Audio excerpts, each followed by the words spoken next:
చాలామంది వ్యక్తులు నిజంగా స్వేచ్ఛను కోరుకోరు. ఎందుకంటే స్వేచ్ఛలో బాధ్యత ఉంటుంది మరియు చాలామంది ప్రజలు బాధ్యతకు భయపడతారు. వ్యక్తీకరించని భావోద్వేగాలు ఎప్పటికీ చనిపోవు. వారు సజీవంగా పాతిపెట్టబడ్డారు మరియు తరువాత వికారమైన మార్గంలో బయటకు వస్తారు. మనం ప్రేమిస్తున్నప్పుడు బాధలకు వ్యతిరేకంగా మనం ఎప్పుడూ రక్షణ లేకుండా ఉండము. మీ బలహీనతల నుండి మీ బలం బయటపడుతుంది.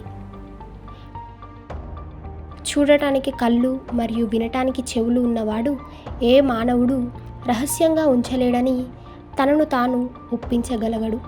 అతని పెదాలు నిశ్శబ్దంగా ఉంటే అతను తన చేతివేళ్లతో కబుర్లు చేస్తాడు.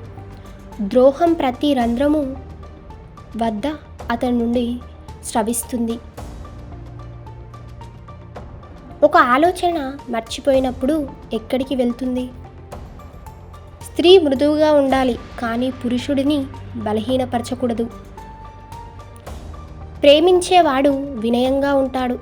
ప్రేమించేవారు తమ నాస్రీజంలో కొంత భాగాన్ని తాకట్టు పెట్టారు.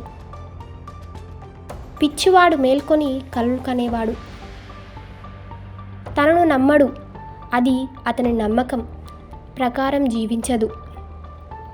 నా ప్రేమ నాకు విలువైనది, దాన్ని ప్రతిబింబించకుండా నేను విసిరేయకూడదు.